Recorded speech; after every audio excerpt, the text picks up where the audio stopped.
Maya Chen had always been a ghost in Harborview, and that suited her just fine. The coastal town perched on the edge of the Pacific Northwest, like a postcard come to life, where gossip traveled faster than the morning fog, but somehow never quite reached her door. For 8 years, she'd operated Seabreeze Mechanics from a weathered warehouse at the harbor's edge, fixing fishing boats and local cars with hands that moved with uncanny precision, like they belonged to someone who once worked on machines far more complex than anything this sleepy town had ever seen. Before we jump back in, tell us where you're tuning in from. And if this story touches you, make sure you're subscribed, because tomorrow I've saved something extra special for you. The locals called it Maya's magic, how she could diagnose engine problems just by listening, how parts seemed to align perfectly under her touch. What they didn't know was that those same hands had once calibrated systems, so classified that most military personnel didn't know they existed. Every morning at exactly 5:17 a.m., Maya would arrive at her shop on a beat-up motorcycle, her dark hair tucked beneath a faded navy cap, amber eyes scanning the harbor with the instinctive vigilance of someone who had learned to spot threats before they materialized. She wore the same uniform daily, cargo pants, steel-toed boots, and a gray Henley under a work jacket that had seen better days. A thin, jagged scar traced from her right temple to her jaw, a reminder of a life she'd left behind, or thought she had. The townspeople had theories, naturally. Sheriff Donovan thought she might be running from an abusive relationship. Eliza at the diner was convinced Maya was in witness protection. Old Captain Morris, who'd served in 3 wars, would nod knowingly whenever someone mentioned her name. "That woman's seen combat," he'd say, "got the 1,000-yard stare." But Maya answered personal questions with polite deflection, creating an invisible perimeter around her life that no one dared cross. What Harborview didn't know, couldn't know, was what lay behind the reinforced door in the back of Maya's shop. A room lined with sophisticated equipment that would seem wildly out of place in a small-town mechanic's garage. Signal jammers, encrypted communication systems, advanced diagnostic tools that wouldn't look out of place in a government research facility. And on the wall, locked in a hidden safe, a single photograph of 5 people in flight suits standing in front of an aircraft unlike anything the public had ever seen. Their faces obscured by tactical gear, all except for the eyes of the woman on the far right, amber eyes that matched Maya's perfectly. Mayor Thompson's pride and joy was his vintage '67 Mustang, a vehicle that spent more time in Maya's shop than on the road. He arrived every Saturday morning with coffee and pastries from Eliza's diner, ostensibly to check on his car, but really to engage in what passed for conversation with the town's most enigmatic resident. "Beautiful morning, isn't it, Maya?"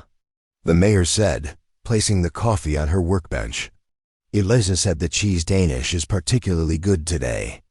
Maya nodded, wiping her hands on a shop rag. "Thanks. Your timing belt's fixed, by the way. Should stop that knock you were hearing," the mayor beamed. "Fantastic. You know, my brother-in-law in Seattle said it would cost 3 times what you charged and take a week. You did it overnight," Maya shrugged. "Simple fix if you know what to look for." The mayor lingered, as he always did, hoping for a snippet of personal information that never came. "There's a town council meeting next Thursday. We're discussing the summer festival. You should come. 8 years here, and you've never attended a single community event." "Thursday's my inventory day," Maya replied, the same excuse she'd used for years.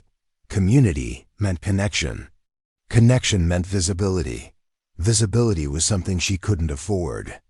As the mayor left, Maya returned to her current project, rewiring the electrical system on the Watson family's fishing trawler. Her hands moved with fluid precision, muscle memory from a different life guiding each motion.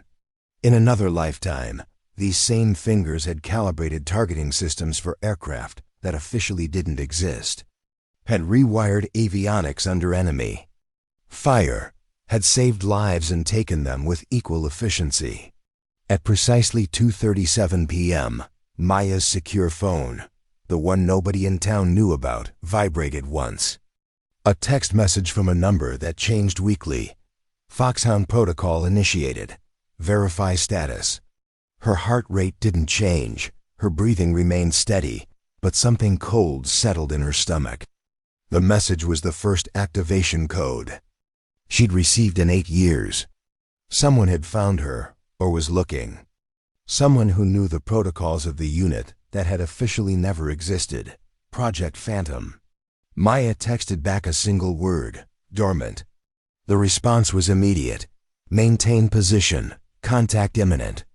The weight of the past crashed down on her shoulders. 8 years of careful anonymity threatened by a single text message. 8 years of being just Maya Chen, the gifted but unremarkable mechanic who kept to herself. 8 years of safety shattered by 12 characters on a secure phone. She completed her work on the Watson family's trawler with the same methodical precision, but her mind was elsewhere, calculating possibilities, escape routes, contingencies she'd planned years ago but hoped never to need. The protocols were clear: maintain position, continue normal operations, prepare for contact. Running now would only confirm her identity and make her easier to track. Preparing and narrating this story took us a lot of time, so if you are enjoying it, subscribe to our channel. It means a lot to us. Now back to the story. That evening, as she closed her shop, she noticed the first anomaly: a dark sedan with government plates parked at the harbor master's office. The vehicle hadn't been there that morning, and government officials rarely visited Harborview without advance notice. The second anomaly came an hour later as she ate dinner at Eliza's diner, a man in a crisp, button-down shirt and khakis who didn't belong. His haircut screamed military, his posture too perfect, his eyes scanning the room with professional assessment rather than casual interest. Maya ate her meal as she always did, making polite but minimal conversation with Eliza, leaving the exact same tip she always did. Nothing in her behavior indicated she'd noticed anything unusual, but inside, she was calculating. 2 observers meant assessment, not capture. They were confirming her identity before making contact. Standard Phantom protocol for reactivating dormant assets. That night, in her small apartment above the shop, Maya unlocked the hidden safe. Behind her bookshelf, inside lay the essentials of her former life: a classified military ID with a different name, encoded mission logs on a specialized drive, a sidearm she'd maintained with the same care as her tools, and a small metal disc inscribed with a serial number that matched no publicly known aircraft. She sat on her bed, turning the disc over in her fingers, memories flooding back with painful clarity. The experimental aircraft designated only as Wraith. The team of elite mechanics and pilots assembled to create something impossible. The sabotage that had killed 3 of her teammates.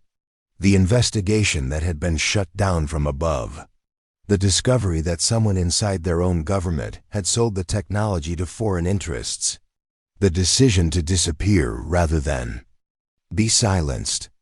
Maya had been Lieutenant Commander Morgan Reeves then, the lead engineer on Project Phantom, responsible for designing stealth systems that defied existing physics. Her innovations had made Wraith not just invisible to radar, but nearly impossible to detect by any conventional means. A true ghost in the sky.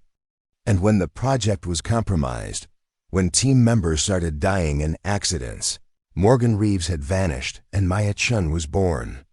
The next morning, Maya arrived at her shop at exactly 5:17 a.m. as always.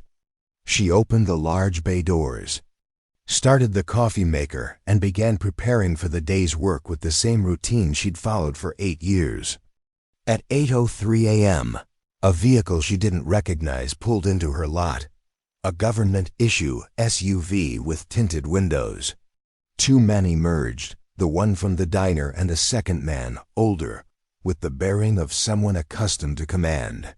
Maya continued. working on the outboard motor she'd been repairing, not acknowledging their presence until they were standing at her workbench. "Maya Chen?" the older man asked, though it wasn't really a question. She looked up, her face a perfect mask of mild curiosity. "Can I help you?" He smiled, the expression not reaching his eyes. "I'm Director James Harlow with the Defense Advanced Research Projects Agency. This is Agent Cortez. We'd like to speak with you about your mechanical expertise." Maya wiped her hands on a shop rag, her expression politely confused. "DARPA? I work on fishing boats and family cars, Director Harlow. Nothing that would interest the government." Harlow's smile tightened. "May we speak privately, Ms. Chen? Or should I call you Commander Reeves?" The name hit like a physical blow, but Maya's expression never changed. 8 years of careful anonymity, of building a life piece by piece, threatened by a single name from her past. She gestured toward her small office at the back of the shop.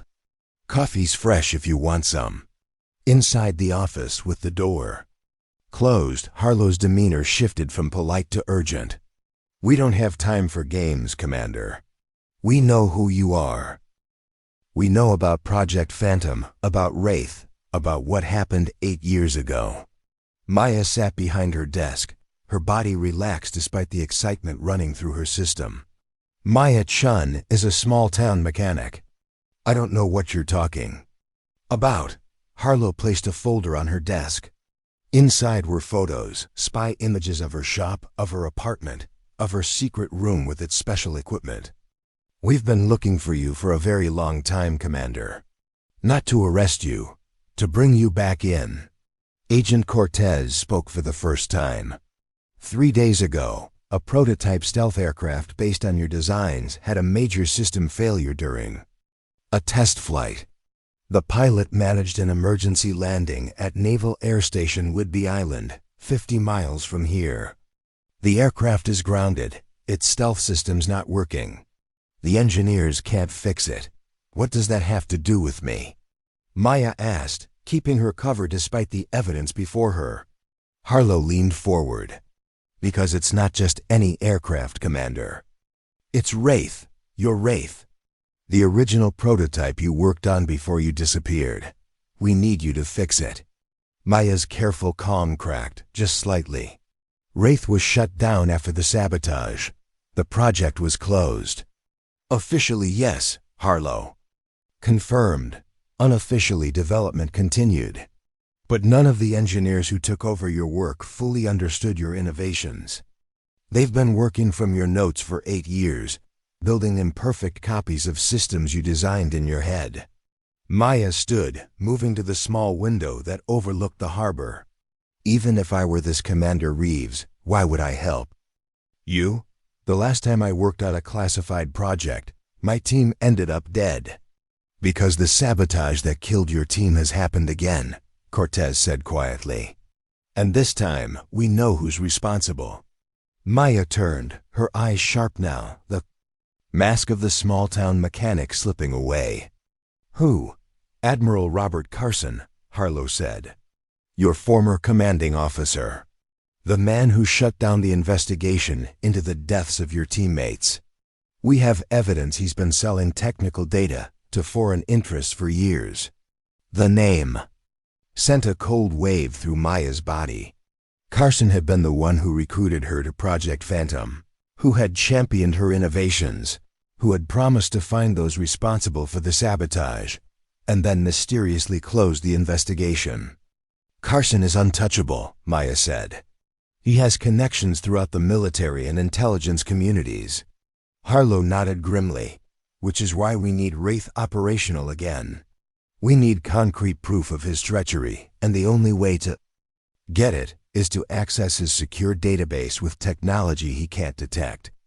Technology only Wraith possesses when functioning correctly. And only you can fix it," Cortez added. Maya looked at the photograph of Wraith on her desk, her creation, her legacy, the aircraft that had changed everything. For 8 years, she'd hidden from her past, built a new identity, found a measure of peace in her anonymity. Now they were asking her to step back into the shadow world she'd fled. "What happens to Maya Chen if I agree?" she asked quietly. Harlow's expression softened slightly. "She takes a short vacation, tells the town she's helping family with an emergency, returns when the job is done, her cover intact. And if I refuse?" Cortez answered, his voice flat. "Then we respect your decision and leave." But Admiral Carson continues selling national secrets. The people who killed your teammates go unpunished, and the next generation of engineers working on your technology remain at risk. Maya turned back to the window, watching the morning light play across the harbor waters.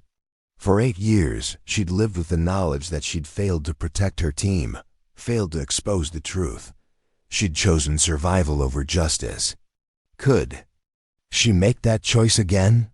"I need to close the shop," she said finally. "Tell people I have a family emergency." Harlow nodded, relief evident in his posture. "We'll wait." It took Maya less than an hour to make arrangements. She called her regular customers, locked down her equipment, and asked Sheriff Donovan to keep an eye on the place. She packed a single bag with essentials, locked her apartment, and walked to the waiting SUV without looking back. As they drove away from Harborview, away from the life she'd built so carefully, Maya Chen began to fade, and Commander Morgan Reeves emerged from the shadows of memory. Her posture straightened, her gaze sharpened, and the deferential manner of a small-town mechanic gave way to the confident bearing of a military officer. "Brief me on Wraith's condition," she said, her voice carrying an authority that hadn't been present before. "I need to know exactly what systems failed and how." Harlow handed her a tablet with the technical specifications. The primary stealth module went offline during the test flight. Secondary systems followed in cascade failure. The diagnostic computers can't even identify the source of the malfunction. Maya scrolled through the data, her mind already dissecting the problem, fingers tapping calculations on the tablet's edge. Who's been maintaining the quantum flux array? Cortez and Harlow exchanged glances. The what? Maya looked up, her expression a mixture of disbelief and resignation. The quantum flux array. The core of the stealth system. The technology that makes Wraith invisible, not just to radar, but to all conventional detection methods. That information wasn't in any of your notes or specifications, Harlow said slowly. "No," Maya confirmed, "it wouldn't be. Because I never wrote it down. Some innovations are too dangerous to document."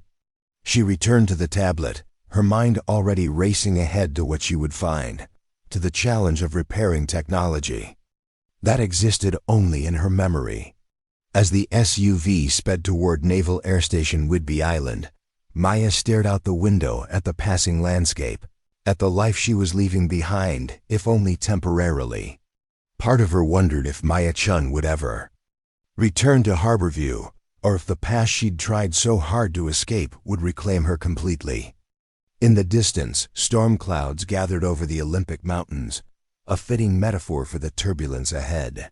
Commander Morgan Reeves was about to confront not just a broken aircraft, but the broken pieces of a life she'd abandoned.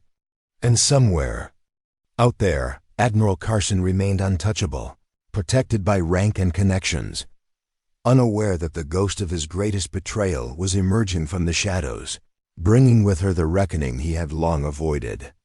The quiet mechanic who had fixed countless engines in her small coastal town was about to fix something far more complex, an aircraft that officially didn't exist.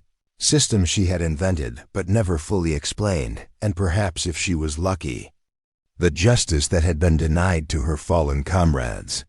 The hands that had maintained fishing boats with quiet efficiency would once again work on technology that had changed the face of warfare, and this time she wouldn't disappear until the job was truly finished. Naval Air Station Whidbey Island emerged from the morning fog like a fortress of steel and concrete. As the SUV passed through multiple security checkpoints, Maya felt the weight of her former life settling back onto her shoulders. The familiar military precision, the armed guards, the omnipresent surveillance, all reminders of the world she'd left behind. Harlow led her to a hangar separated from the main facility, unmarked and guarded by personnel with no visible insignia. The doors opened to reveal a cavernous space dominated by a single aircraft, unlike anything the public had ever seen. Wraith. Set in the center, its sleek, angular design, a contradiction of aerodynamic principles. Its surface a deep matte black that seemed to absorb light rather than reflect it. Maya approached slowly, her fingertips tingling with anticipation and memory. 8 years since she'd last seen her creation. 8 years since she'd fled in the night, certain that she'd be the next accident to befall the project team.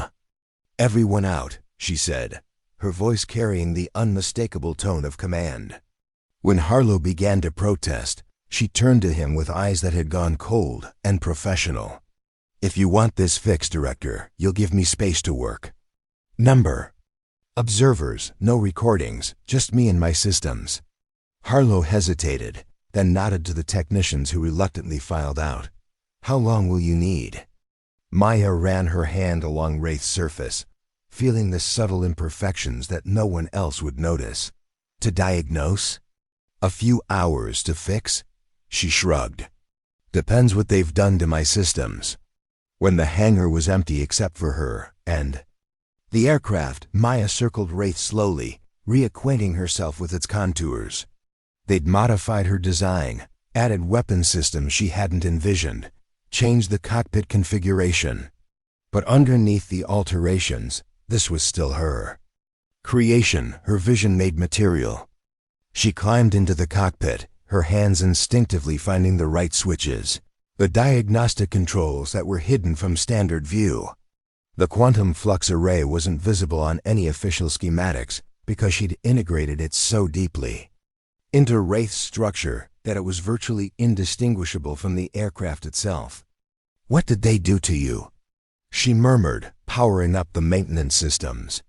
The diagnostic readouts confirmed her suspicions. Whoever had continued her work had fundamentally misunderstood the core principles. They'd treated the quantum array as separate from the aircraft's other systems, failing to grasp that in her design, the aircraft itself was the array. Maya worked methodically, stripping away layers of well-intentioned but misguided modifications, restoring Wraith to its original configuration. Her hands moved with the precision that had once made her the youngest lead engineer in DARPA history, fingers dancing across circuits and controls with practiced ease. 3 hours into her work, the hangar door opened, and a man in a pilot's flight suit entered. Lieutenant Commander James Richter, according to his name tag. He approached cautiously, watching as Maya extracted a component from beneath Wraith's forward section. "You must be the miracle worker they brought in," he said, maintaining a respectful distance. Maya glanced up briefly. "And you must be the pilot who managed to land this thing after systems failure. Impressive." He shrugged, though his pride was evident. "Pure luck. 1 minute everything was green, the next we were visible to every radar system in 100-mile radius. Nearly got shot down by our own air defense network before we could identify ourselves." Maya examined the component in her hands, a critical junction in the array system that had been modified with inferior materials. Not luck. "Lieutenant Commander, skill. Most pilots would have ejected." "Couldn't," he said simply. "Wraith's too valuable to lose. Besides, we've been told repeatedly that this aircraft could change everything. Worth the risk." Maya set down her tools, giving him her full attention for the first time. "Change everything how exactly?" Richter seemed surprised by the question. "Undetectable surveillance. Perfect stealth insertion capabilities. The ability to monitor any target, anywhere, without risk of detection." He paused. "That's what Admiral Carson keeps emphasizing. Once Wraith is fully operational, there won't be a secret anywhere on Earth we can't access." Maya's expression remained neutral, but her mind raced. Carson was still running the program, still selling the dream of unlimited surveillance capabilities, capabilities that would be worth billions to foreign intelligence services. And who oversees targeting decisions? Who decides what secrets are worth accessing? Admiral Carson has. Operational control, Richter replied. Direct presidential authorization. No oversight committees, no congressional briefings. Complete operational security. Complete operational freedom, Maya thought grimly. Complete ability to sell access to the highest bidder without scrutiny. Sir, Maya said, carefully returning to the role of subordinate, when is the Admiral expected to inspect the repairs? Richter checked his watch. Tomorrow morning. He's flying in specifically to see the progress. We've had 4 engineering teams try to fix Wraith in the past year. None succeeded. Maya nodded thoughtfully. I'll need specialized components and access to the base's secure fabrication facility. You'll have whatever you need, Richter assured her. Director Harlow made that very clear. After he left, Maya continued her work with renewed purpose. Carson was coming, the man responsible for the deaths of her teammates, the man who had forced her into hiding, who had perverted her technology for profit. And he had no idea that Morgan Reeves had returned. By nightfall, Maya had disassembled the critical components of the stealth system, revealing the extent of the sabotage. Not accidental failure, deliberate interference. Someone had systematically replaced key elements of her design with substandard parts, ensuring Wraith would fail at a critical moment. The same pattern she discovered 8 years ago before. She fled. She worked through the night, her body remembering the rhythm of all-night engineering sessions, fueled by black coffee and determination. When Harlow returned at dawn, he found her seated cross-legged on the hangar floor, surrounded by components laid out in precise patterns. Progress? He asked, offering a fresh cup of coffee. Maya accepted it with a nod of thanks. Your aircraft didn't malfunction. It was sabotaged. The same signature as 8 years ago. Harlow's expression darkened. Carson, not directly, Maya clarified. He's too smart for that. But someone with high-level access. Someone who knows exactly how the system works. She stood, stretching muscles stiff from hours of focused work. I need access to personnel records. Everyone who's worked on Wraith in the past year. That's classified at the highest levels, Harlow began, then stopped at her expression. I'll see what I can do. While Harlow worked his connections, Maya returned to Wraith. The sabotage had damaged critical systems, but not beyond repair. With access to the right materials and the fabrication facilities, she could not only fix the aircraft but improve it, implement the refinements she'd developed in the years since she'd fled. By mid-morning, she had completed the diagnosis and begun repairs, her hands moving with practiced efficiency. Each component was checked, tested, and either reinstalled or replaced with parts she fabricated herself, trusting no one else with the critical elements of her design. At 2:17 p.m., her secure phone vibrated once.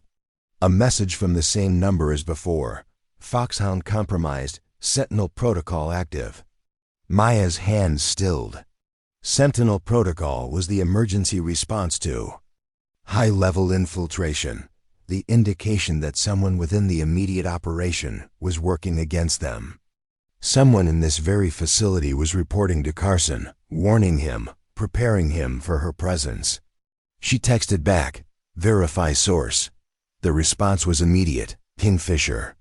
Maya deleted the messages and pocketed the phone, her mind racing. Kingfisher, the code name for Adrian Torres, her former second-in-command on Project Phantom, the only other team member who had escaped the accidents that claimed the others. She had believed him dead for 8 years, another victim of Carson's cleanup operation. If he was alive, if he was watching, everything changed. She resumed work on Wraith with outward calm, but her senses were hyper-alert, cataloging everyone who entered the hangar, noting their access patterns, their questions, their interest in her progress. One of them was reporting to Carson. One of them was preparing her for elimination once Wraith was operational again. At 4:30 p.m., Lieutenant Commander Richter returned, accompanied by a civilian technician Maya hadn't seen before. "Commander Reeves," Richter said. "This is Dr. Elise Harper from DARPA's Quantum Physics Division. She's been consulting on Wraith's stealth system since the original project was revived." Dr. Harper extended her hand, her grip firm and professional. "Commander, your reputation precedes you. Your innovations in quantum field manipulation changed the theoretical landscape." Maya studied the woman carefully. Mid-40s, confident, with the intense focus common to high-level researchers. "Doctor, I wasn't aware that Quantum Physics Division had access to Project Phantom. Admiral Carson brought me in 3 years ago," Harper explained. "After the second prototype experienced similar failures. He said the original designer had left insufficient documentation of the core systems. Because I knew the core systems could be weaponized in ways I never intended," Maya thought but didn't say. Instead, she nodded professionally. "I'd be interested in your insights into the quantum flux array." For the next hour, they discussed the technical aspects of Wraith's stealth systems, Maya carefully noting what Harper knew and what she didn't. The physicist understood the theoretical principles but lacked the engineering innovation that had made Wraith possible in the first place. She was brilliant but constrained by conventional thinking, exactly the type Carson would recruit to try to replicate Maya's work without fully understanding it. "Your approach to quantum entanglement as a stealth mechanism is revolutionary," Harper said as they examined Wraith's sensor array. "We've been trying to reverse engineer it for years without success." "Some innovations can't be reverse engineered," Maya replied. "They require the original conceptual framework." She gestured to the components she'd been repairing. "These systems don't just hide the aircraft from detection, they bend probability itself around it, creating a quantum uncertainty field that makes Wraith exist in multiple potential states simultaneously. Conventional sensors can't lock on because, from their perspective, Wraith is everywhere and nowhere at once." Harper's eyes widened with genuine scientific excitement. "That's why the power requirements are so low compared to traditional stealth systems. You're not actively jamming or absorbing signals.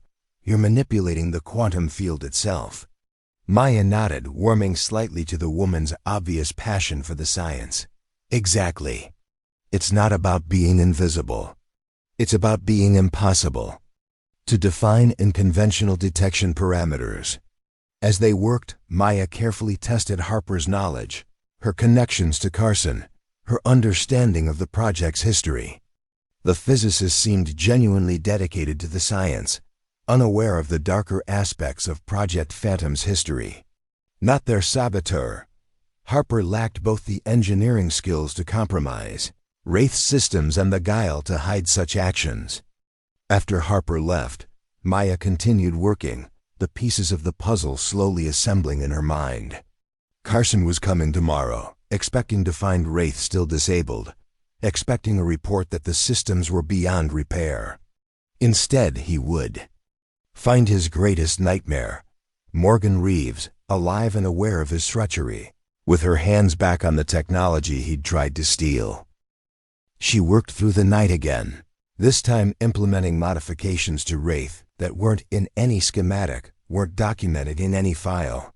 Systems that would make the aircraft not just operational, but better than Carson or his buyers could imagine, and with one critical addition that only she would know about. At dawn, Maya finally stepped back from Wraith, exhausted but satisfied. The aircraft was fully repaired, its systems not just restored but enhanced. To all external monitoring equipment, to all diagnostic tools, it would appear exactly as it should, a revolutionary stealth aircraft ready for operational testing. Only Maya knew about the subtle modifications to the quantum flux array, the changes that would allow her to track exactly where Wraith went, what it saw, And most importantly, who accessed its surveillance data. If Carson was selling access to foreign interests, she would know. And she would have proof. She cleaned up the work area, disposing of all evidence of her modifications, then showered and changed in the base facilities. By 0800 hours, she was back in the hangar, dressed in the flight suit Harlow had provided, her hair pulled back in a neat regulation bun, looking every inch the military officer she had once been. At precisely 0900, the hangar doors opened to admit a small convoy of black SUVs. From the lead vehicle emerged Admiral Robert Carson, still imposing at 65, his uniform impeccable, his posture rigid with authority. Behind him came a retinue of aides and security personnel, all deferential to the man who controlled one of the most classified projects in U.S. military history. Maya stood at attention beside Wraith, her face composed in a neutral mask as Carson approached. Would he recognize her immediately? Would he see through the 8 years of careful disguise, the subtle changes she'd made to her appearance when she became Maya Chen? Carson stopped several paces away, his cold blue eyes sweeping over the aircraft, then settling on her with clinical assessment. "Commander Reeves," he said, his voice exactly as she remembered it, deep, authoritative, with the faintest hint of a southern drawl. "Back from the dead," Maya saluted crisply. "Admiral." "Never dead, sir. Just reassigned." A thin smile curved his lips. "Is that what we're calling it now? Reassigned to a civilian identity, operating an unauthorized mechanical business, maintaining classified technology without clearance?"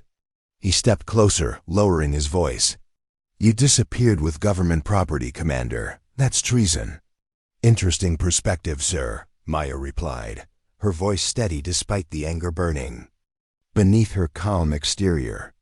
"I believe preserving critical national security assets from foreign compromise would be considered the opposite of treason." Carson's eyes narrowed fractionally, the only indication that her words had hit their mark. "And yet here you are, brought back to fix what you abandoned. Tell me, Commander, has my aircraft been repaired?" "Wraith is fully operational, sir," Maya confirmed, emphasizing the word "my" subtly. "All stealth systems functioning at optimal levels. The sabotage has been identified and corrected." "Sabotage?" Carson's expression revealed nothing. "Director, Harlow mentioned a theory about intentional system compromise. I assume you have evidence to support such a serious allegation?" "The evidence is in the components themselves, Admiral. Precision replacements of critical systems with substandard parts. Parts that would fail under specific operational conditions, not random failure. Targeted sabotage by someone with intimate knowledge of Wraith's design." Carson turned to examine the aircraft, his back to Maya. "And who would have such knowledge, Commander?" "The original design team is gone. Tragic accidents, if I recall. Only you remain, suddenly reappearing after 8 years in hiding."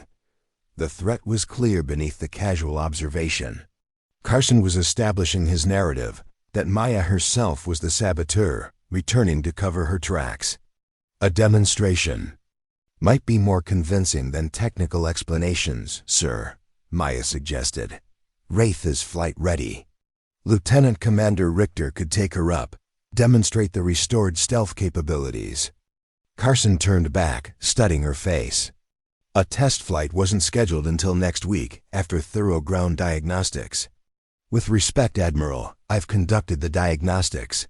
"Wraith is ready." Maya met his gaze steadily. "Unless there's some reason you'd prefer to delay demonstration of her capabilities." For a long moment, tension hung in the air between them, decades of suspicion and betrayal compressed into a silent confrontation. Then Carson smiled, the expression not reaching his eyes. "By all means, Commander. Let's see what Wraith can do." He turned to his aide. "Prepare for an immediate test flight. Lieutenant Commander Richter will pilot, with Commander Reeves as systems officer." The aide looked startled. "Sir, Commander Reeves hasn't been cleared for She designed the aircraft, Lieutenant. Carson cut him off. Who better to monitor its performance? Besides, he added with a cold smile in Maya's direction, I'm sure the commander is eager to see her creation in action again. Maya maintained her composure, though her pulse quickened. This wasn't the plan. She had intended to monitor the test flight from the ground, tracking the data through the modifications she'd implemented. Being aboard would put her directly in Carson's power, away from Harlow's protection. But refusing would show weakness, would confirm Carson's suspicions. And perhaps being aboard Wraith, being connected directly to her systems during flight, would provide opportunities that ground monitoring wouldn't. I'd be honored, Admiral, she said, the perfect picture of a dedicated officer eager to serve. Carson's smile widened fractionally. Excellent. Wheels up in 30 minutes. I'll be monitoring from the command center. He leaned closer as he passed her, his voice dropping to a whisper. Welcome back to Project Phantom, Commander Reeves.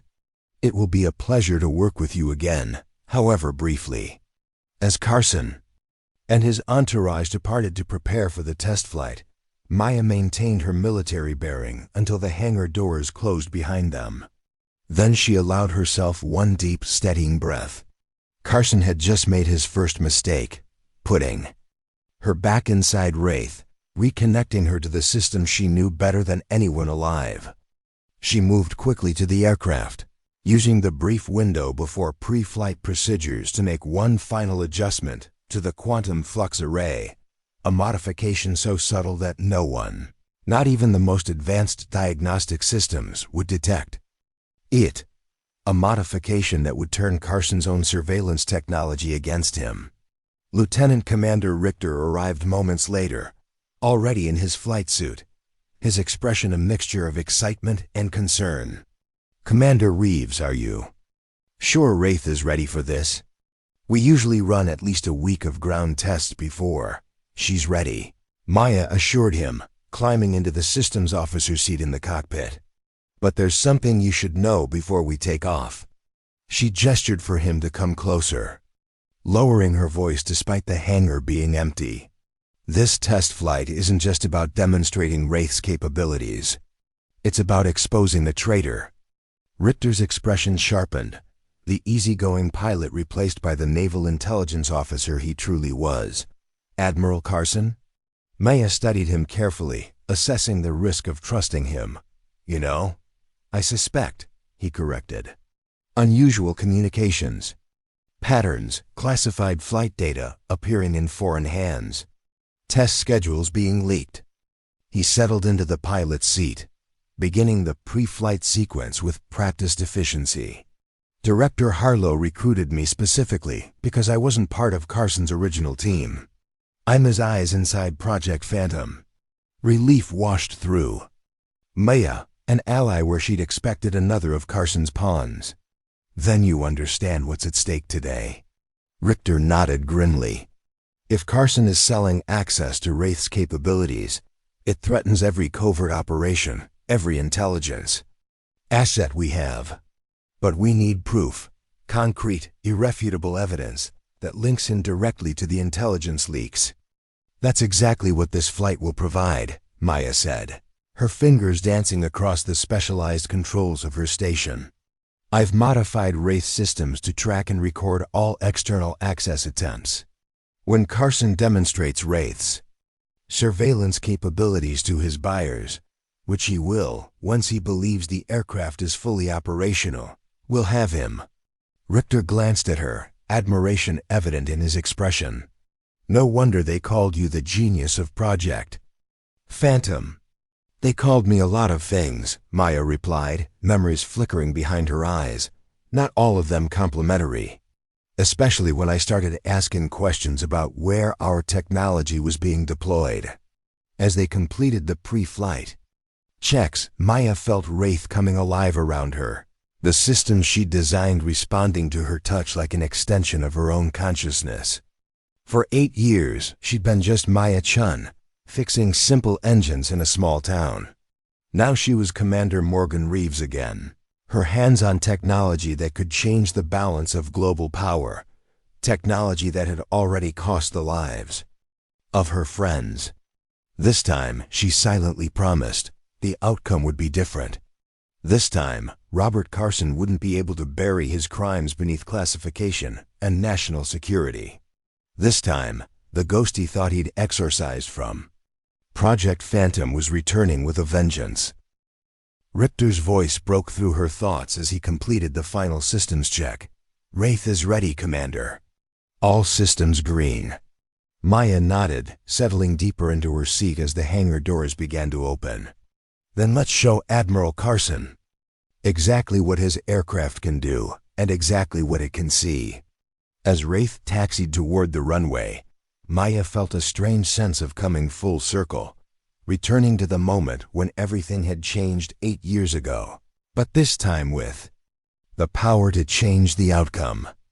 The quiet mechanic from Harborview was gone, replaced by the woman she'd once been, the brilliant, determined officer who had created something revolutionary and then watched as it was corrupted by greed and betrayal. Today, that same creation would become the instrument of justice. Today, Wraith would hunt the man who had tried to steal her, exposing secrets that had remained hidden for far too long. And Maya Chen, the invisible mechanic who fixed broken things, would fix the broken justice that had allowed Carson to operate with impunity for nearly a decade. Wraith sliced through the morning sky like a phantom, living up to its name. The revolutionary aircraft responded to Richter's expert handling with uncanny precision, its movements fluid and decisive. Maya monitored the stealth systems from her station, watching as the quantum flux array performed exactly as designed, better, in fact, than it ever had during the original test flights 8 years ago. Quantum field stable at 98.7%. "Efficiency," she reported, a hint of pride creeping into her professional tone. "We're completely invisible to standard detection systems." Richter executed a perfect banking turn, taking them over the Pacific at supersonic speed without the customary sonic boom, another of Maya's innovations. "How about non-standard detection systems?" Maya smiled thinly. "The Chinese quasar array would detect a slight quantum disturbance, but couldn't identify it as an aircraft. Russian gravitational anomaly detectors might register a blip, but would classify it as instrument error." Her fingers danced across her specialized controls. "In practical terms, we're a ghost." "Command, this is Wraith Actual," Richter transmitted. "All systems nominal, stealth capabilities fully operational. Proceeding to test Phase 2. Admiral Carson's voice came through the secure channel, the subtle note of surprise evident even through the professional military cadence. "Confirmed. Wraith Actual. Proceed to Waypoint Delta for surveillance systems test." Maya exchanged a knowing glance with Richter. Waypoint Delta was a small island 50 miles offshore, allegedly uninhabited, but actually housing a classified DARPA research facility. The perfect location for Carson to demonstrate Wraith's capabilities to potential buyers. The Admiral was taking the bait.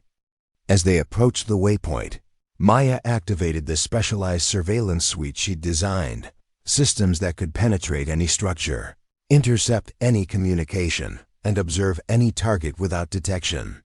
The technology that made Wraith not just a stealth aircraft, but the ultimate espionage platform. "Surveillance systems online," she reported. "Beginning penetration scan of the facility." On her display, the research facility appeared in perfect detail. Every room, every person, every electronic device laid bare to Wraith's sensors. Maya focused the system on the main conference room, where Admiral Carson's voice was now coming from. He wasn't at the base command center as he'd claimed. He was on the island, meeting with 3 men whose faces Maya didn't recognize, but whose body language screamed foreign intelligence. "Are you seeing this?" she murmured to Richter, routing the surveillance feed to his secondary display. Richter's jaw tightened as he took in the scene. "That's Xiao Ming, Chinese military intelligence. And the man beside him is Dmitry Volkov, former KGB, now private contractor for Russian oligarchs with government connections. Carson is giving them a live demonstration of Wraith's capabilities, Maya observed, watching as the Admiral gestured to screens showing their current flight path and sensor readings, using us as the demo model. She adjusted the surveillance. Focus, enhancing the audio pickup. Carson's voice came through with perfect clarity. As you can see, gentlemen, Wraith is fully operational again. The stealth capabilities exceed even our original specifications. Your investment would include not just the technical specifications, but scheduled access to the operational aircraft for your highest priority surveillance targets. This is it, Richter said quietly. The proof we need. Maya nodded, her fingers flying across her controls. I'm recording everything and transmitting it via secure quantum channel to Director Harlow's private server. Carson can't detect the transmission because it's piggybacking on his own communications with the facility. They maintained position for 20 minutes, gathering irrefutable evidence of Carson's treason as he negotiated prices and access schedules with foreign intelligence operatives.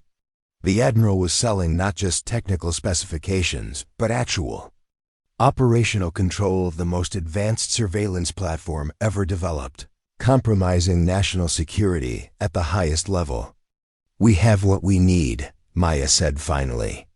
Enough to put him away for multiple lifetimes. Richter began banking Wraith toward the return course to Whidbey Island. Command, this is Wraith Actual. Surveillance test complete. Returning to base. Carson's voice came back immediately. All business now that his potential clients were listening. Negative, Wraith Actual. We've detected an anomaly in your stealth field. Divert to secondary testing range for additional diagnostics. Maya's blood ran cold. There was no anomaly. Wraith was performing perfectly. Carson had realized they'd witnessed his meeting, or at least suspected it. The secondary testing range was remote, isolated, perfect for an unfortunate accident involving an experimental aircraft. Sir, all systems are showing optimal performance, Richter replied smoothly. Recommend continuing to base for full diagnostic review. That's a negative, Wraith. Carson's voice hardened. This is a direct order. Proceed to secondary range immediately. Richter muted the transmission, looking to Maya for guidance. If we go to the secondary range, we're walking into a trap. If we disobey a direct order, we'll be court-martialed, Maya finished, if we survive. She considered their options rapidly. There's a third choice. We go dark. Understanding dawned in Richter's eyes. Full stealth protocol. Disappear. Completely. Maya nodded, already reconfiguring the quantum flux array. I can modify the field to block, not just detection, but active tracking. We'll vanish from their systems entirely, including the transponder they think they can use to find us no matter what. Do it, Richter decided, banking Wraith into a sharp turn away from both the base and the secondary range.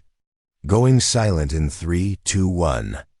Maya activated the enhanced stealth field, feeling Wraith shudder slightly as the quantum flux array powered up to maximum capacity. On every radar screen, in every tracking system, their aircraft would simply cease to exist, as though it had vanished from reality itself. Command will assume we've crashed, Richter noted, flying low over the ocean to minimize any visual detection possibility. Carson will think his problem is solved, which gives us time to deliver the evidence to people who can actually do something about it, Maya agreed. Director Harlow has the transmission, but Carson has enough influence to block a single source of evidence. We need to make sure this gets to multiple agencies simultaneously. Richter glanced at her. You have a plan. It wasn't a question. In the short time they'd worked together, he'd recognized the same quality in her that had once made her the youngest lead engineer in DARPA history, the ability to see solutions where others saw only problems. Naval Intelligence Headquarters. In San Diego, Maya said. They have a quantum-secure server that can distribute authenticated evidence to multiple agencies simultaneously, FBI, Homeland Security, congressional oversight, without Carson or his allies being able to intercept it. Richter calculated the fuel requirements mentally. We have enough range, especially flying low, to conserve fuel. But landing an aircraft like Wraith at a regular naval facility will cause quite a stir, Maya acknowledged with a grim smile. That's part of the plan. We need witnesses, lots of them. People Carson can't silence or discredit. For the next hour, they flew in complete silence. No transmissions, no electronic signature, nothing that could betray their position as they hugged the coastline heading south. Wraith performed flawlessly, her revolutionary systems making her truly invisible to the frantic search that Carson would undoubtedly have launched. Maya used the time to prepare the evidence package, organizing the surveillance recordings, adding context from her personal knowledge of Project Phantom, detailing the deaths of her teammates 8 years ago that had been disguised as accidents. The full scope of Carson's treason laid bare in meticulous, damning detail. We're 30 minutes out from San Diego, Richter reported eventually. Once we enter their airspace, all hell's going to break loose. Even with our stealth capabilities, they'll detect the atmospheric displacement, if nothing else. Maya nodded, finishing her evidence compilation. That's why we're not going to stay stealthy. 5 minutes out, we're going to light up like a Christmas tree. Full transponder broadcast identifying ourselves as Wraith. Richter raised an eyebrow. Carson will know immediately. Yes, Maya agreed. And so will every legitimate naval command structure. Carson's influence is substantial, but even he can't order a shoot-down of an American aircraft over a major U.S. city without questions being asked. Questions that would lead directly to Project Phantom. As they approached San Diego's airspace, Maya made final adjustments to Wraith's systems, preparing for their dramatic entrance. This was the moment of maximum vulnerability, when they would deliberately sacrifice their invisibility to ensure their evidence couldn't be buried. 3 minutes to Naval Air Station North Island, Richter reported. Ready when you are. Maya took a deep breath, her hands poised over the controls. Everything had led to this moment. 8 years of hiding, of building a new identity, of waiting for the chance to expose the truth about Project Phantom and the man who had betrayed everything it stood for. Deactivating quantum flux array, she announced, initiating full broadcast protocol. Wraith shimmered into visibility, its advanced transponder suddenly flooding every military frequency with its identification signature. Within seconds, their secure communication system erupted with urgent queries from air traffic control, naval operations, and coastal defense systems. Unidentified aircraft, you have entered restricted airspace. Identify immediately, or you will be intercepted. Richter keyed his microphone. North Island approach. This is Lieutenant Commander James Richter, piloting classified aircraft Wraith. Project designation Phantom. We are declaring an emergency protocol, Sierra 19. Repeat. Emergency protocol, Sierra 19. Requesting immediate secure landing and naval intelligence presence on touchdown. There was a moment of stunned silence before the controller responded. Wraith Actual, confirm emergency protocol, Sierra 19. Authentication required. Maya transmitted the specialized authentication codes that only the highest levels of naval intelligence would recognize, codes that would trigger an immediate security response and the presence of officials Carson couldn't easily control.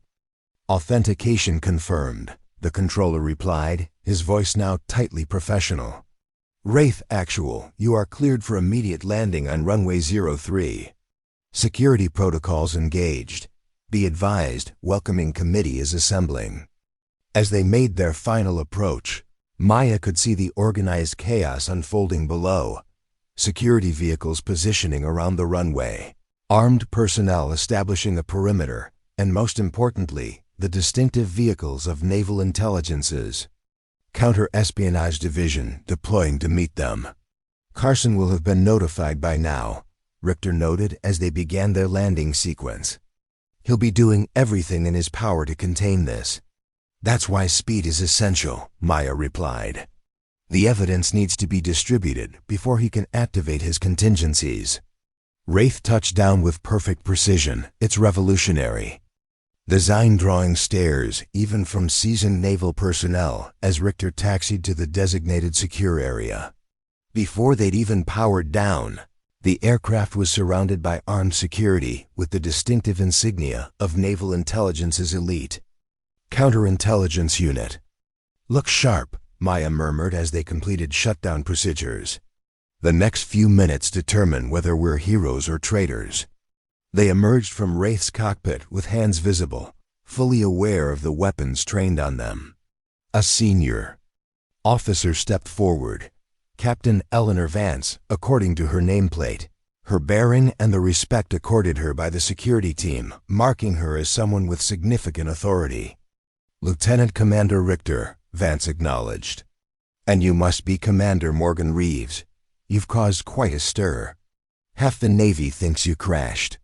The other half thinks you defected. Neither, Captain, Maya replied calmly. We've brought evidence of high-level treason that couldn't be safely transmitted through normal channels. Vance's expression remained professionally neutral, but her eyes sharpened with interest. Involving Admiral Robert Carson, Richter stated flatly. Project Phantom. Sale of classified technology and operational access to foreign intelligence services. A ripple went through the assembled security team. Carson's name carried significant weight, and accusations against an officer of his stature weren't made lightly. That's an extraordinary claim requiring extraordinary evidence, Vance said carefully. Maya held up the secure data device containing everything they'd recorded. We have it, but it needs to be uploaded to the Quantum Secure server immediately, with distribution to multiple agencies. Carson has already been alerted to our landing. His containment protocols will be activating as we speak. Vance studied them for a long moment, weighing the gravity of their claim against her professional responsibility. Then she nodded once, decisively. Follow me.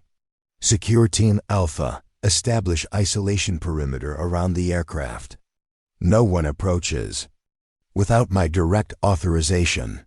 They were escorted swiftly to a nondescript building on the base's perimeter, passing through multiple security checkpoints before entering a specialized communications center unlike anything most naval personnel would ever see. The Quantum Secure server, the Navy's most advanced secure communication system, designed specifically for intelligence too sensitive for standard channels. You have 15 minutes, Vance informed them, gesturing to a specialized terminal. After that, protocol requires me to notify command structure of your presence, regardless of the circumstances. Maya moved to the terminal immediately, connecting her data device and beginning the complex authentication process required to access the server's distribution capabilities. Her fingers flew across the specialized interface, organizing the evidence into categories for different agencies: counterintelligence, criminal investigation, congressional oversight. Carson's people are already moving, Richter reported, monitoring secure communications from a secondary terminal. 3 transport helicopters just launched from Whidbey Island. Flight plan shows them headed for San Diego. How long? Maya asked without looking up from her work. 2 hours minimum, he calculated, unless they've arranged closer assets. Maya nodded grimly, continuing her methodical organization of the evidence. Then we need to be gone before they arrive. Once the evidence is distributed, our presence becomes a liability rather than an asset. As she worked, the full scope of their achievement began to materialize on the secure displays. Irrefutable proof of Carson's treason, his sale of America's most advanced surveillance technology to hostile powers, his systematic elimination of Project Phantom personnel who might expose him. 8 years of crimes laid bare in meticulous detail. This is Comprehensive, Captain Vance observed, reviewing the evidence as Maya prepared it for distribution. You've been planning this for some time. 8 years, Maya confirmed quietly. Since Carson murdered my team and forced me into hiding. I've been waiting for the opportunity to expose him without being silenced first. Vance's professional demeanor softened slightly. The engineers who died in those accidents, they were your friends.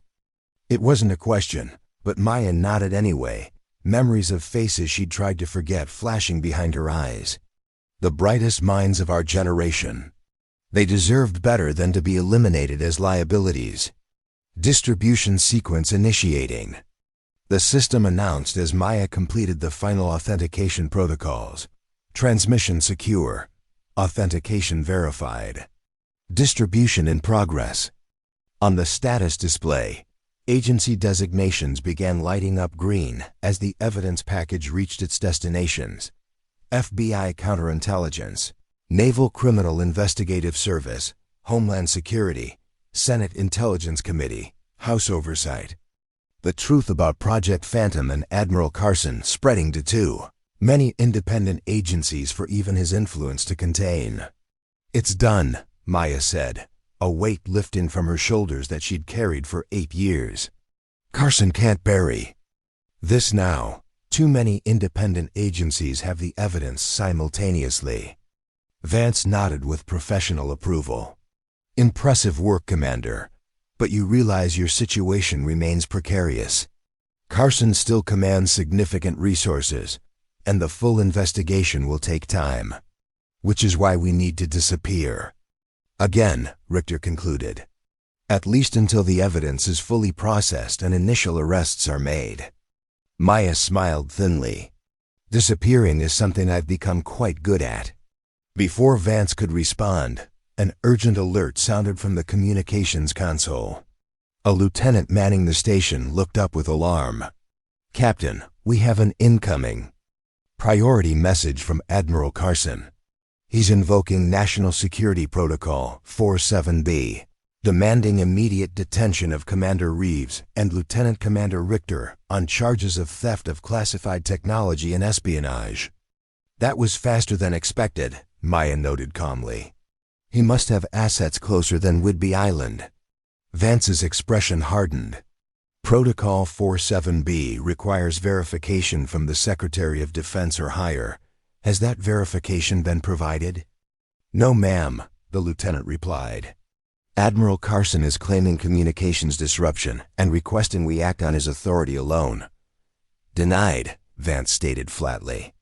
Inform Admiral Carson that all protocols will be followed exactly as written. No exceptions. She turned to Maya and Richter. You have perhaps 20 minutes before he secures the necessary authorization, legitimate or otherwise. I suggest you use them wisely. Maya understood immediately. Vance was giving them a chance to escape while maintaining her own plausible deniability. Thank you, Captain. I never had this conversation, Vance replied crisply, already turning back to her duties. And I certainly never suggested that the maintenance exit on the east perimeter is minimally monitored during shift change, which happens to be in 5 minutes. They moved quickly, following Vance's implicit guidance through the labyrinthine facility toward the east perimeter. The shift change provided exactly the window they needed, allowing them to slip through the maintenance exit and into the civilian zone beyond the base with no one paying particular attention to 2 naval officers walking purposefully as if on assigned duties. Carson will lock down the entire base once he realizes the evidence has been distributed, Richter noted as they made their way through the streets surrounding the base. We need transportation and a safe house. Maya led them to a nondescript diner several blocks from the base, taking a booth in the back with clear sightlines to all entrances. We'll have help soon. Richter raised an eyebrow questioningly. Remember that text I received in the hangar, Kingfisher? Maya smiled slightly. Adrian Torres, my former second-in-command on Project Phantom. I thought he died in the purge 8 years ago. Apparently, he was better at disappearing than I was. And he's been watching all this time? Richter asked, impressed and slightly unnerved. Watching and gathering his own evidence against Carson, Maya confirmed. He activated the emergency protocols when he realized I'd been brought back into the project. They ordered coffee to justify their presence in the diner, maintaining casual conversation while keeping constant awareness of their surroundings. 20 minutes later, a middle-aged man in a phone company uniform entered, scanning the diner briefly before approaching their booth. "Service call for this location," he said casually, sliding into the booth beside them and placing a toolbox on the table. "Might need to check the lines outside too." Maya smiled, recognizing the eyes if not the face of her old friend. "Still, using the same tired covers, Adrian?" The man's weathered face creased in a grin. "They work because they're boring, Morgan. No one looks twice at utilities workers." He opened the toolbox, revealing not tools but 2 sets of civilian clothes, identification documents, and cash. "You've been busy. Carson is apoplectic. Every intelligence agency in the country just received evidence of his treason simultaneously." "Which means he's desperate," Richter noted, accepting the civilian clothes Adrian offered. "And a desperate man with his resources is extremely dangerous. That's why you're both disappearing for a while," Adrian stated. "Not a suggestion, but a plan already in motion. I have transport waiting 2 blocks east. It'll take you to a safe house in the desert. By the time Carson tracks you there, the initial arrests will already be underway." Maya changed quickly in the diner's bathroom, emerging as a different person. Jeans, casual blouse, lightweight jacket. Her military bearing deliberately softened into civilian posture. Richter underwent a similar transformation, the distinguished naval officer replaced by an ordinary man no one would look at twice. "The distribution is working," Adrian reported, checking a specialized phone. "FBI counterintelligence has already secured the facility on the island where Carson met with the foreign agents. NASA's has teams deploying to Whidbey Island to secure Wraith and all project documentation. And Carson?" Maya asked, the question that mattered most. Adrian's expression turned grim. "Still free but contained. His access codes have been quietly suspended. His communications are being monitored. He knows something's happening, but not exactly what or how extensive it is yet."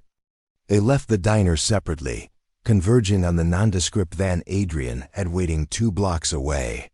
As Maya approached the vehicle, she felt a strange sense of déjà vu, once again fleeing with classified knowledge, once again leaving behind a life she'd built. But this time was different. This time she wasn't running from justice, but helping to ensure it.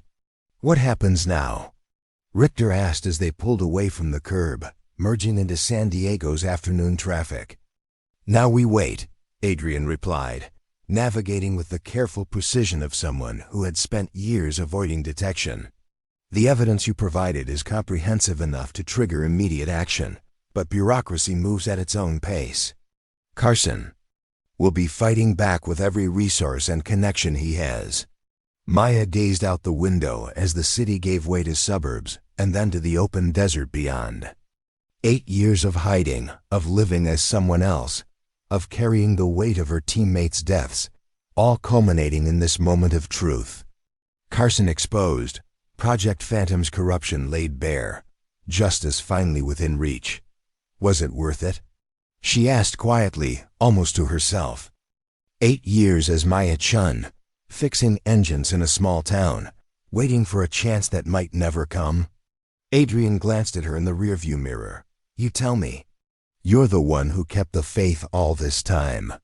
Maya thought about Harborview, about the life she'd built there, about the simple pleasures of fixing broken things in a community that valued her skills without knowing her past.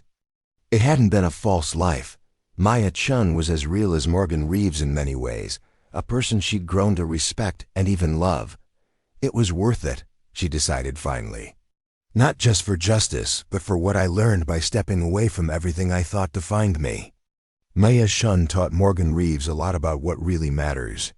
The desert stretched before them, vast and open, a landscape of possibilities as they drove toward temporary sanctuary.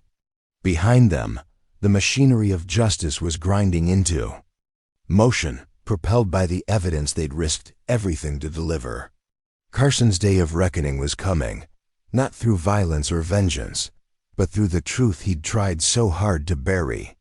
The quiet mechanic who had fixed broken engines in Harborview had done what no one thought possible. She had fixed a broken system, repaired the damaged justice that had allowed corruption to fester at the highest levels. And in doing so, she had begun to repair something else as well, the fractured pieces of her own life, split between the brilliant engineer she had been and the skilled mechanic she had become. As the sun set over the desert, painting the sky in colors no stealth technology could hide, Maya felt a sense of peace she hadn't known in 8 years. Whatever happened next, the truth was finally free, soaring like wraith through systems that couldn't contain it, impossible to shoot down or make disappear. Some things, once fixed, stayed fixed. Some ghosts, once set free, could never be contained again. The safe house Adrian had arranged sat perched on the edge of a desert mesa, its weathered exterior blending seamlessly with the rocky landscape. From the outside, it appeared to be nothing more than an abandoned prospector's cabin. Inside, it housed sophisticated communications equipment, security systems, and enough supplies to last for weeks if necessary. For 3 days, Maya, Richter, and Adrian monitored the unfolding investigation through secure channels, watching as their evidence sparked a firestorm throughout the intelligence community. Neha's teams had secured Project Phantom's facilities. FBI counterintelligence had detained Carson's foreign contacts. Congressional oversight committees had convened emergency sessions to address the security breach at the highest levels. But Admiral Robert Carson himself remained elusive, suspended from duty but not yet arrested, his considerable resources and connections buying him time and protection that most would not enjoy. "He's going to run," Maya observed on the morning of the 4th day, studying the intelligence briefings Adrian had secured through his network of still loyal contacts. Every indicator points to it. The gradual movement of funds, the disposal of properties, the subtle shifting of his security detail. Adrian nodded grimly. "My sources say he has an extraction plan. Private aircraft standing by at a remote airstrip near the Mexican border.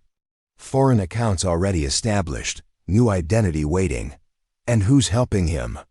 Richter asked, the naval officer's analytical mind cutting straight to the heart of the problem. "Carson's influential, but this level of evasion requires active assistance from people still within the system." "That's the real question," Maya agreed. Carson was never a solo operator. He had partners, people who benefited from his sale of classified technology, people who now have every reason to ensure he disappears before he can implicate them. She paced the small cabin, energy radiating from her despite days of minimal sleep. The methodical mechanic from Harborview and the brilliant engineer from Project Phantom had fully merged now, practical problem-solving combined with visionary thinking. "We've delivered the evidence, triggered the investigation," Maya said, thinking aloud. "But if Carson escapes, if he disappears with the full knowledge of who helped him and how deep the corruption goes, then we've won the battle but not the war," Adrian finished. "The full network remains intact, just with Carson as the designated sacrifice." Maya stopped pacing, her decision made. "We need to ensure Carson doesn't disappear. Not to take justice into our own hands, but to make certain he faces proper justice and reveals everyone who was complicit." Richter looked up sharply. "You're suggesting we intercept him before he can leave the country?" It wasn't a question, and it wasn't a protest. The naval intelligence officer had seen enough to understand the stakes. This wasn't about vengeance, but about ensuring the complete exposure of a corruption that threatened national security at its core. "I'm suggesting exactly that," Maya confirmed. "And I know how to do it." She moved to the communications console, bringing up satellite imagery of the region. Carson believes he's being monitored through standard channels: electronic surveillance, financial tracking, movement of known associates. But he's forgetting what made Project Phantom so revolutionary. Adrian smiled slowly as understanding dawned. Wraith, exactly, Maya nodded. The aircraft's quantum surveillance capabilities can penetrate any security, monitor any target, all without detection. Carson thinks Wraith is secured at Whidbey Island, its systems locked down during the investigation. But you left a back door, Richter surmised, admiration evident in his voice. A way to access Wraith's systems remotely. Not just access them, Maya corrected, control them. From anywhere with the right quantum frequency transmitter. She gestured to equipment in the corner of the safe house, technology that appeared innocuous but was in fact cutting-edge quantum communications gear that Adrian had assembled. You're going to turn Carson's own creation against him, Adrian said, already moving to help her configure the equipment. Poetic justice. With a practical purpose, Maya emphasized. Wraith can track Carson no matter what countermeasures he employs, can document his extraction attempt, and identify everyone involved in helping him. Evidence that will be irrefutable and comprehensive. For the next 24 hours they worked without rest, Maya reconfiguring the quantum communications equipment, while Adrian and Richter gathered intelligence on Carson's movements and likely extraction routes. The plan took shape, not to apprehend Carson themselves, which would be vigilantism, but to ensure legitimate authorities had real-time intelligence that would make his escape impossible. On the morning of the 5th day, their preparations were interrupted by an urgent alert from one of Adrian's monitoring systems. Movement at Carson's estate, he reported, bringing up thermal imaging on the main display. Multiple vehicles departing. In different directions. Classic misdirection pattern. He's making his move, Richter confirmed, analyzing the vehicle formations. Earlier than expected. Maya took her position at the quantum transmitter, her hands steady as she initiated the connection sequence. Then so are we. The equipment hummed to life, establishing a connection that existed outside conventional electromagnetic spectrum. A quantum link that couldn't be detected or interrupted by standard means. On their display, status indicators confirmed what seemed impossible: a secure connection to an aircraft sitting in a hangar thousands of miles away. Wraith's surveillance systems coming online, Maya reported, her fingers dancing across the specialized interface she'd designed. Quantum array activating. Targeting parameters set to Carson's biometric signature. On the main screen, satellite imagery was replaced by something far more detailed. Wraith's revolutionary surveillance perspective that could penetrate any structure, any vehicle, any shielding. The view zoomed across hundreds of miles in microseconds, focusing on a convoy of SUVs moving through the mountains near the Mexican border. There, Adrian pointed to one vehicle near the middle of the formation. Thermal signature matches Carson's profile. He's traveling with force security. Personnel, former special forces based on their movement patterns. Maya refined the surveillance focus, enhancing resolution until they could see Carson clearly inside the armored vehicle. The Admiral appeared tense but confident, reviewing documents on a secure tablet while his security team maintained vigilant. Watch. Destination appears to be an airstrip here, Richter indicated on their tactical map. Private facility, minimal staff, no regular customs presence. Perfect for an unauthorized exit from the country. And who's waiting for him? Maya asked, shifting Wraith's surveillance to the destination. The airstrip appeared deserted at first glance, but Wraith's sensors revealed the truth. A sleek private jet with engines in standby mode, its exterior markings deliberately generic.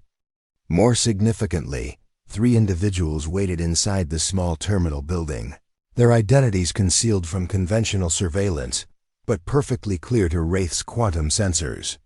Director William Hadley, Defense Intelligence Agency. Adrian identified the first figure. Senator James Morrison, Senate Intelligence Committee.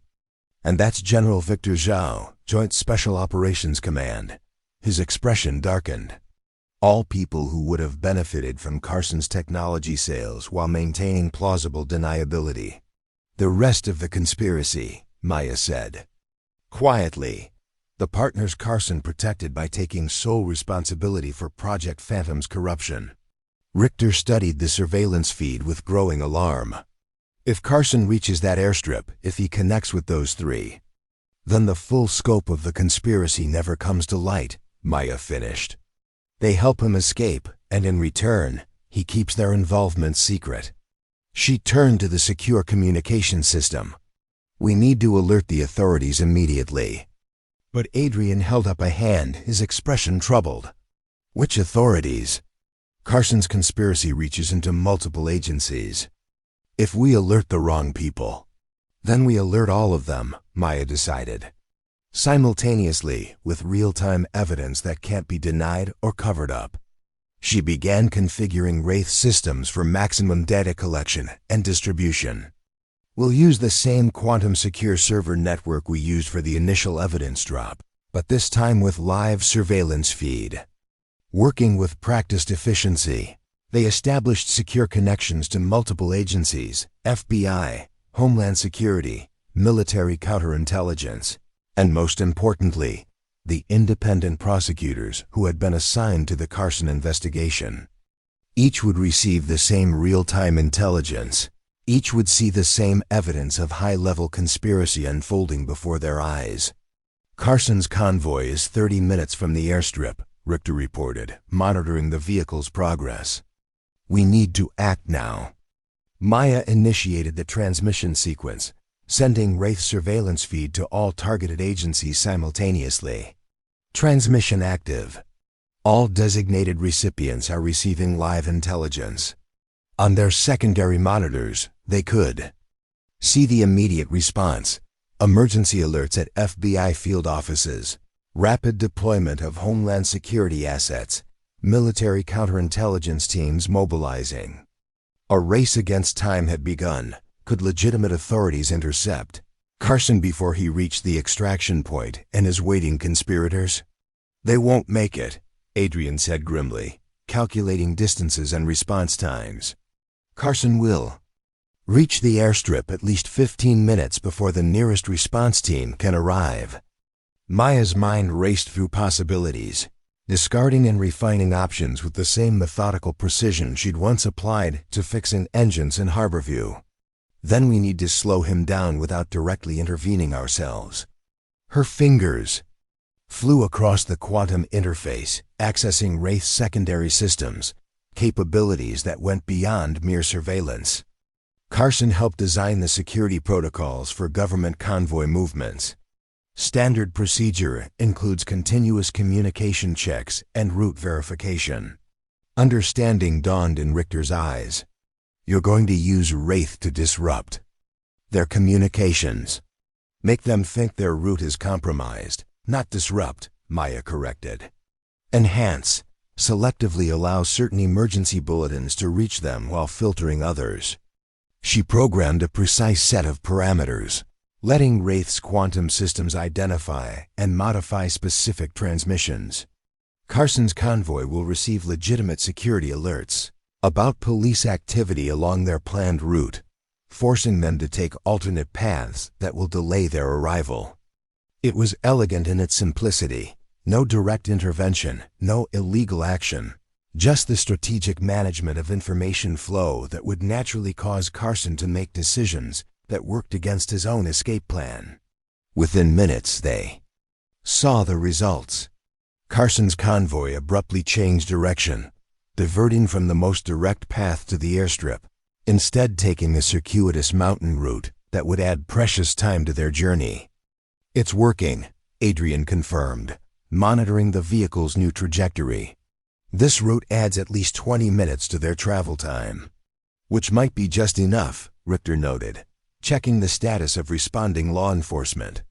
FBI tactical teams are airborne, ETA to the airstrip 17 minutes. Maya refined Wraith's surveillance focus, splitting attention between Carson's convoy and the 3 conspirators waiting at the airstrip. The tension among the waiting officials was palpable, growing as minutes passed without Carson's arrival. "They're getting nervous," Adrian observed. "Headley's checking his watch every 30 seconds. Morrison is on the phone, probably trying to reach Carson and getting no response due to our communications management. And they don't have the luxury of waiting indefinitely," Richter added. "High-profile government officials can't be absent from Washington for long without raising questions, especially with the Carson investigation unfolding. The dynamic was shifting moment by moment. Carson delayed, his conspirators growing anxious, and legitimate law enforcement racing to intercept all of them. The evidence being gathered through Wraith's surveillance would be comprehensive and irrefutable, documenting not just Carson's attempted escape, but the high-level conspiracy that had enabled his crimes. FBI teams 5 minutes out from the airstrip," Richter reported, monitoring the tactical channels. "Carson's convoy still 12 minutes away based on current route and speed." Maya allowed herself the first hint of relief. They'll intercept the conspirators first, then be in position when Carson arrives. But the situation was evolving rapidly. On their surveillance feed, they watched as General Zhao stepped outside the terminal building, scanning the horizon with military precision, before speaking urgently to the others. Moments later, all 3 conspirators moved quickly toward the waiting aircraft, abandoning their plan to wait for Carson. "They're cutting him loose," Adrian realized, "saving themselves." "Carson was always the contingency plan," Maya said, understanding dawning. The designated scapegoat if the conspiracy was ever exposed. They were willing to help him escape as long as it didn't endanger them, but now they're preserving plausible deniability, Richter finished. They can claim they were conducting an unofficial sting operation, trying to lure Carson in. The private jet's engines spooled up to full power, its pilots rushing through abbreviated pre-flight checks as the 3 officials boarded. They were attempting to depart before law enforcement arrived, abandoning Carson while maintaining the fiction of their own innocence. Maya made a quick decision, accessing Wraith's most sensitive capabilities. They don't get to escape accountability that easily. With precise keystrokes, she activated a system that technically didn't exist, Wraith's quantum interference capacity. Not to disable the aircraft, which would be illegal and potentially dangerous, but to create a subtle electronic anomaly in its avionics that would trigger mandatory safety protocols. The jet would remain grounded until full systems checks could be completed, checks that would take longer than the FBI needed to arrive. Sure enough, as the aircraft began to taxi, warning lights flooded the cockpit.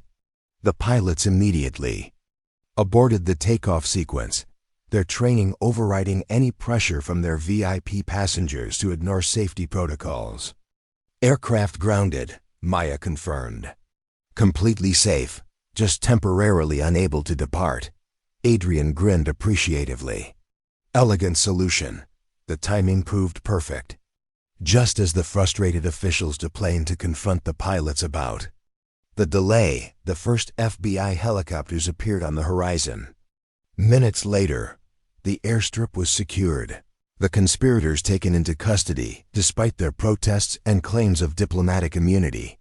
"And Carson?" Richter asked, turning attention back to the convoy. They watched as the Admiral's security team, monitoring law enforcement channels, realized the extraction point had been compromised. The vehicles scattered in different directions, a last desperate attempt at evasion. But Wraith's surveillance capabilities easily tracked Carson's specific vehicle as it diverted toward a secondary escape route, a private ranch with its own helipad. Transmitting Carson's new destination to FBI tactical teams, Maya reported. Ensuring the quantum secure server updated all agencies simultaneously. They'll have his location in real time no matter where he tries to go. Within 30 minutes, it was over. Carson's vehicle, boxed in by FBI tactical teams guided by wraiths. Precise intelligence, came to a stop on a remote forest road. The Admiral emerged with hands raised, his expression a mixture of rage and resignation as he realized the completeness of his defeat. As they watched the arrest unfold, Maya felt a complex wave of emotions, not triumph or vengeance, but a solemn satisfaction that justice was finally being served. The man who had betrayed his country, who had ordered the deaths of her teammates, who had forced her into hiding for 8 years, would face full accountability for his actions. "It's done," Adrian said quietly, placing a hand on her shoulder. "All of it, Carson, his conspirators, the whole network exposed." Maya nodded, watching as the FBI led Carson away in handcuffs. "Not revenge, justice. What happens now?" Richter asked, the question hanging in the air between them. Maya turned away from the surveillance feeds, looking instead at her companions, the allies who had helped bring truth to light after years of darkness. "Now we make our own choices, on our own terms. Not as fugitives or victims, but as people who fulfilled their duty and can decide what comes next."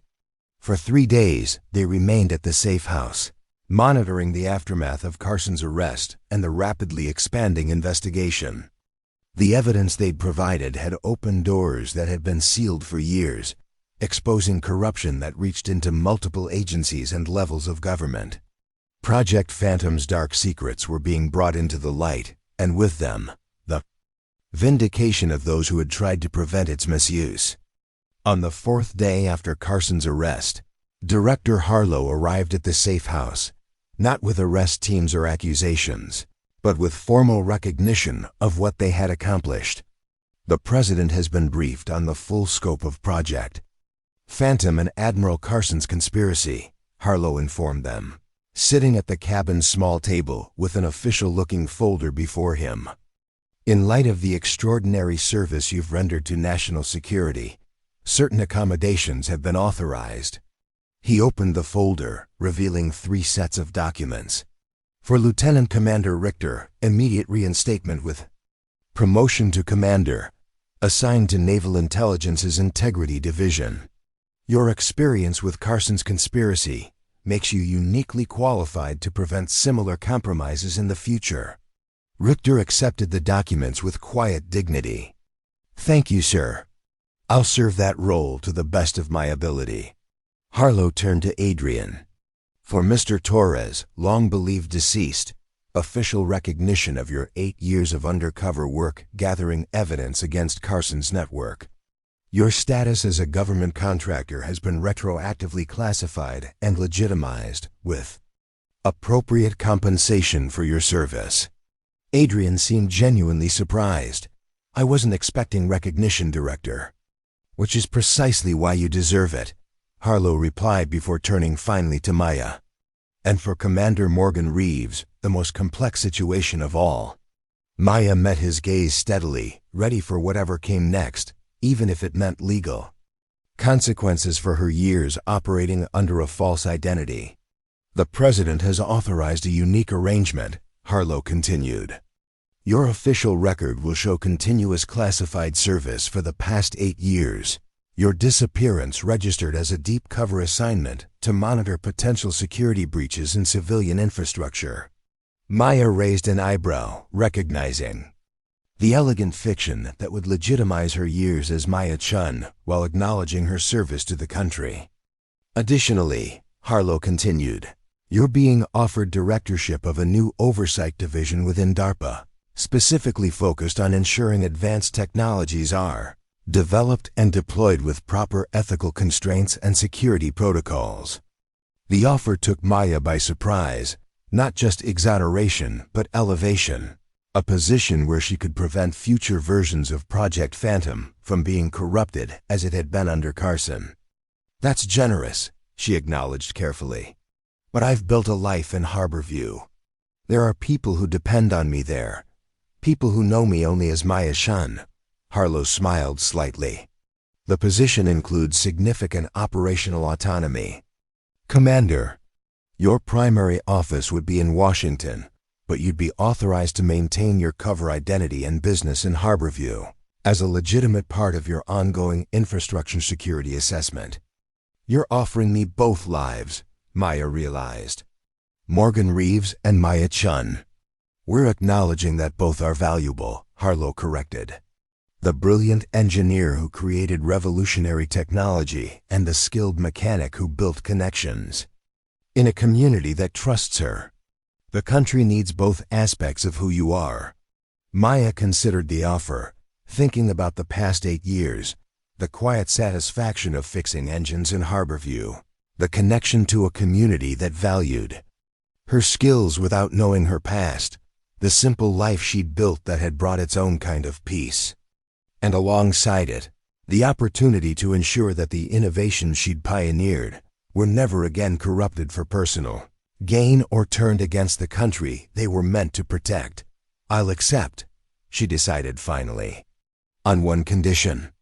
That my first project is the complete reassessment of Project Phantom, determining which technology should be continued and which should be permanently retired. Harlow nodded, understanding the significance of her request. Agreed. You'll have full authority to evaluate all aspects of the project, with your recommendations going directly to the Secretary of Defense. 3 weeks later, Maya Chen returned to Harborview, driving the same beat-up motorcycle down the same coastal road to her shop by the harbor. The townspeople welcomed her back with genuine warmth. Sheriff Donovan stopping by to make sure her shop hadn't been disturbed during her absence. Eliza from the diner bringing her favorite sandwich without being asked. Mayor Thompson arriving with his perpetually troublesome Mustang and thinly disguised curiosity about her family emergency. Maya answered their questions with the same polite deflection she'd always employed. But something in her demeanor had shifted subtly, a lightness that hadn't been there before, as if a burden she'd carried for years had finally been set down. In the back room of her shop, behind the reinforced door that concealed her sophisticated equipment, a new secure terminal had been installed, her connection to the DARPA Oversight Division she now directed part-time.